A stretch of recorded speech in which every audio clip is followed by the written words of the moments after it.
چې خانه کعبې ته تللی وم زما اولنی سوال ما یا الله جنت مې نه دی پکار هېڅ مې نه دي پکار پیسې راکړي الله پیسې دې بې وقوف ته مو خیال دی وګورئ دا اوس چې ویډیو کې تاسو ته مخې ته راولم دی نو دی وایي چې زه کله خانه کعبې ته لاړم نو ما د الله نه دا سوال دا وکړو چې یا الله جنت مې نه دی پکار نور څه مې نه دي پکار صرف پیسې پکار دي نو ظالم بچیا دومره غرور مه کوه الله پاک چې کوم دی تا ته یو چانس درکړی دی او په ځان باندې پوه شه کینې الله پاک به د فرعون د نمرود غونې کې هلاک کي او شدت چې کوم دی د څومره پیسې وي ورسره او الله پاک چې کوم دی هغه بیا څنګه هلاک کړو نو ستا رزلټ په هماغه شان ډېر غرور مه کوه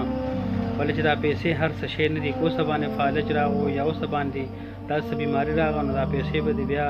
په کار نه راځي او مسلمان او خاص کر پښتون او پته نه چې مرتد شوی کوسی صاحب دی چار طرف پیسو لالچ درکړی او کله غریبانان ته غریب وي کله چې کوم دی امیرانو پسې خبرې کې کله چې کوم دی پښتنو پسې خبرې کې کله یو پسې کله بل پسې اوس بیا وی چې یاره زه خانه کعبې ته لاړم او هلته مې دا دعا وکړه چې یا الله څه مې نه دي پکار صرف پیسې مې پکار دي نو دا چې کله مړ شي بیا ورته پته ولګي ظالمه الله پاک مسلمان پیدا کړی او د مرتدانو دا کار کې مرتد شوی کوسی صاحب چې صرف پیسې دې پکار دي